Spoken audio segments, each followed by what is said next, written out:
Ladies and gentlemen, I'm trying to decipher, or I'm trying to find out why Madeleine Westerhout would speak to reporters. There's no such thing as something off the record to a journalist or a reporter who's devoted her life or his life to undermining and trying to oust President Trump. There's no such thing as off the record. You don't tell any journalist something off the record because it's always going to be on the record. You're relying on the honor of CNN and MSNBC and Washington Post and New York Times journalists. The honor, their value system. There's nothing that binds them to honoring their word. So I have no clue. So this is Trump's personal assistant. Let go after comments about Ivanka Tiffany. Madeleine Westerhout, who left her White House job suddenly on Thursday as President Trump's personal assistant, was fired after bragging to reporters that she had a better relationship with Trump than his own daughters, Ivanka and Tiffany Trump, and that the president did not like being in pictures with Tiffany because he perceived her as overweight. First of all, President Trump's daughters are beautiful. Tiffany's beautiful. Ivanka's beautiful. That being said, they look fine. They look great. This is not. I'm trying to find out why she would give this gossip to a bunch of people off the record, only to have it lead to her departure. It doesn't make any sense. This seems like some kind of strategy from President Trump. Now, I'll get to perhaps what it could be in a moment. I have one theory. But there was talk about, well, you know what? Somebody leaked information about a hurricane, about what Trump allegedly stated regarding hurricanes, which he never said. He never said. Just like he never, called any country. What this is? Look, if they can't twist and manipulate what he says, he never called. He never said both sides were morally equivalent or that they were fine people who were carrying tiki torches. That never happened, ever. Notice how they never play the clip. Notice how they never play the context of what he was saying. He was talking about conservatives there who wanted to keep statues up, not the tiki torch crazies. But let me just read this. Given Westerhout's sensitive role as a confidant of the president, the few details that White House shared about her abrupt firing had Washington political media class in a quiet frenzy on Thursday night and Friday. The critical comments happened at an off-the-record dinner. Well, it's off the record. Why would you? Nothing's off the record. Nothing's off the record with journalists. There are people in prison right now for speaking to journalists. Okay?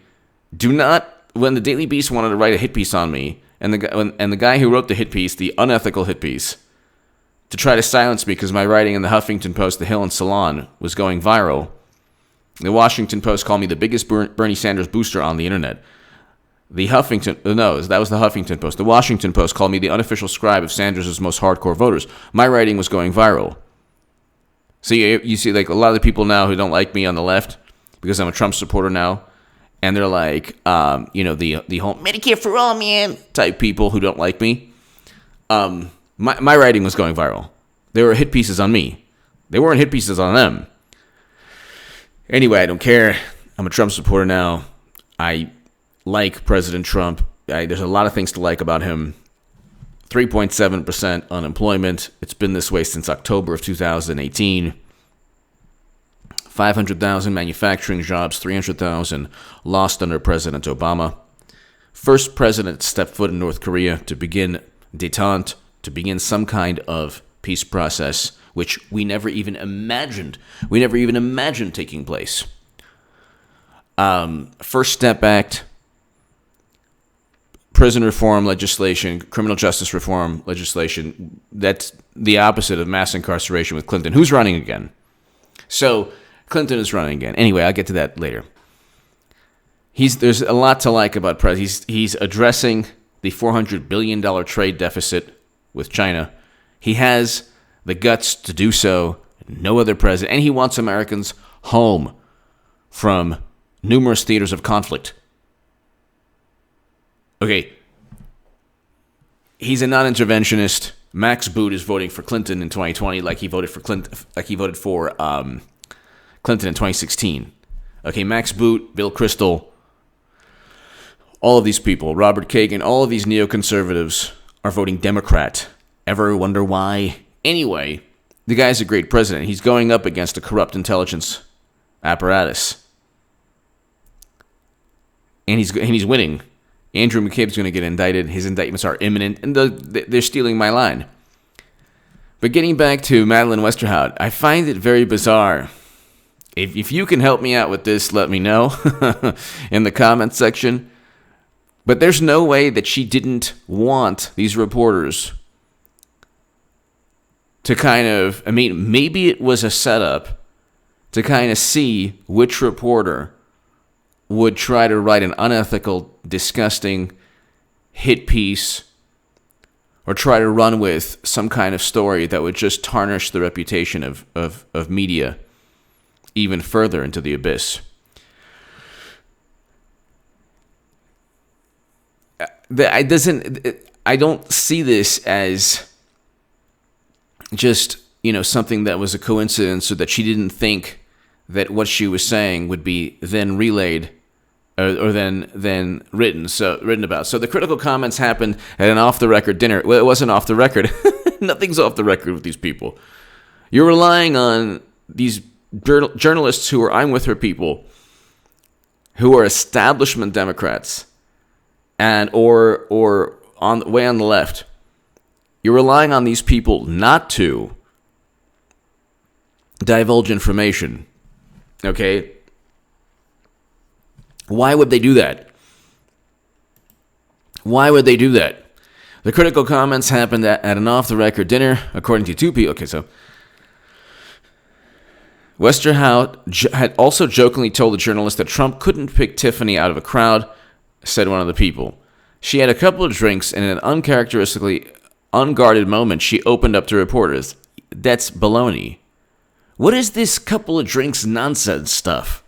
I mean, these people have read too many, poorly written, spy novels. It's like, oh, she had a couple of drinks, and then she just let go about the president to people who are going to write it and lead to her departure. Almost certainly, she had other things to do.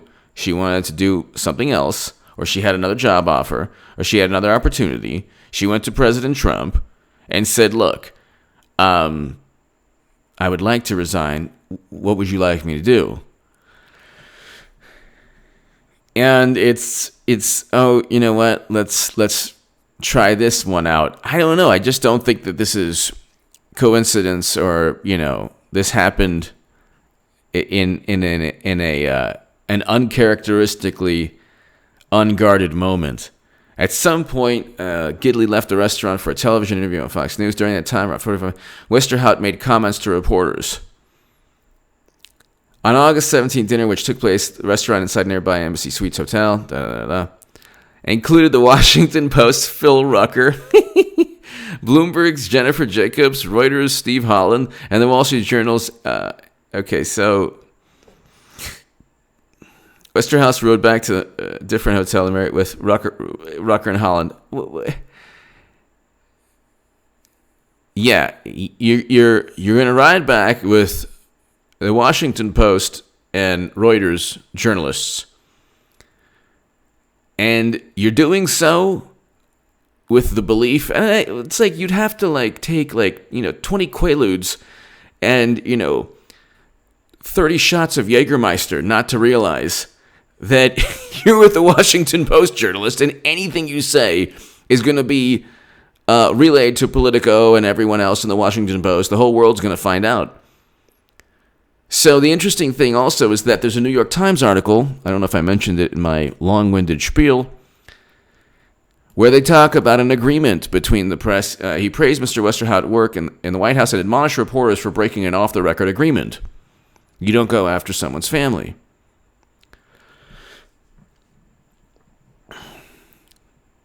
So Is it to find out which journalists would break an agreement? I don't know. If this is boring, I get it, I understand, but I just find it intriguing. Why would she do this? This doesn't seem like it's just...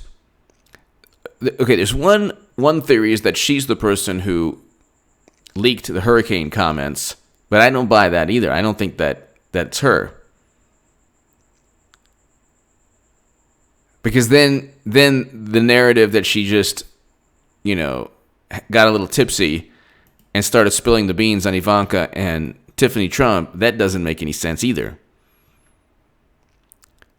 So I don't get it. Philip Rucker is one of the best and most scrupulous reporters in the news business. Okay. And Stephen Gisberg, national editor of the Washington Post, he has always acted with utmost honor and integrity. Okay. And has never violated Washington Post standards or policies. There are no standards of the Washington Post. There are no standards. They're the ones who published the Access Hollywood tape and then also, helped further the Trump-Russia myth based on a dossier. And every single Pinocchio thing is, Trump did this, Trump did that. And how many Pinocchios for Clinton when she was running? Not many. Now, how many Pinocchios, when it's a Democrat, suddenly, the fact-checking, the Washington Post has it in for Trump. Along with the New York Times, they helped perpetuate this myth and hoax that Trump worked with Russia. I have to say, though, every once in a while, the Washington Post and New York Times are good papers of record, but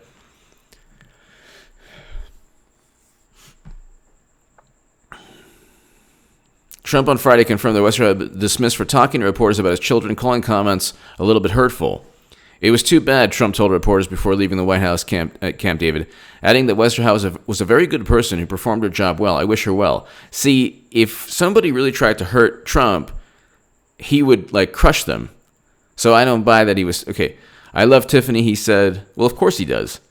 And one thing I respect about Trump is that he has, a bunch of children, but they all grew up extremely wealthy. And all of them are loyal to their parents. All of them are good kids. All of them have made something of themselves. None of them have had these horrendous problems that you see a lot of times from children of very famous or wealthy people. So, I mean, yeah, to Democrats or the media, they're like, oh my God, the most horrible people. But they're considering how powerful and how wealthy and how famous Trump was throughout his life, he has a remarkably normal, stable, happy, devoted family. His children are quite devoted and quite loving towards their father. Even Hillary Clinton stated he was a good father. So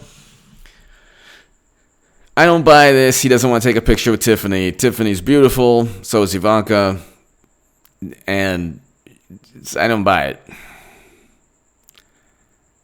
This is a long and drawn-out segment. But it could be that he wanted to shame... he wanted to see how low journalists would go. It could be that this was he was kind of this was a bait to get journalists to just really go into hit piece mode where they would just try to disparage his family and then they would be further discredited. As it is already, it was an off the record discussion that Madeleine Westerhout had. And of course everyone now knows about it. This was an off the record media dinner and media blatantly violated that agreement. There you go. So now the media is backpedaling. Has to backpedal. Who knows? Who knows? Arthur Schwartz, a confidant of Donald Trump Jr., who spars frequently with the media, accused Rucker on Friday in a series of tweets of having burned Westerhout and of violating the Washington Post policies on sourcing. So there you go. It's interesting. This is interesting. It might have been just a way to expose to expose certain people, certain journalists who won't. Oh, it could be that you have all these people an off the record meeting. Now everybody knows what Westerhout said on an off the record meeting. Could be that the Washington Post now has to watch out, or people around the Washington Post journalists have to watch out. Nothing's off the record. So people, maybe this is, kind of a message to people around D.C. If whatever they say is going to be printed. There is no off the record, let me have this information, what do you think? Give me your thoughts below. It's really interesting, and it's, by the way, check out H.A. Goodman's other channel. It's really interesting that this took place, and it's interesting now that the Washington Post has to defend a journalist. It's interesting how you have all of these high-profile journalists from major publications and a very savvy personal assistant of President Trump, Madeleine Westerhout, just happened to, goodness gracious, drink a couple of drinks and spill some of the beans, and it was off the record, and suddenly now everyone knows what she said. Very likely, and President Trump was very gracious, even though it was hurtful. Give me a break. I don't buy it. Give me your thoughts below. Do you think that this was basically a setup to kind of expose how unethical DC media is? Give me your thoughts below. I think that Trump won a major victory here, or at least an important one. Maybe not a major one, but an important one. Because now people around DC and the country won't be speaking off the record to journalists, which will hamper their ability to try to oust and undermine Trump. Because the whole off the record stuff is, tell me more about Trump, please. Come on, off the record. What do you think, huh? And then it's published. Give me your thoughts below.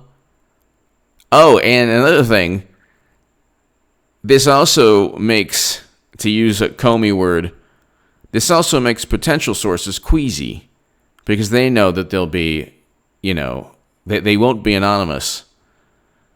Give me your thoughts below. Thank you so very, very much.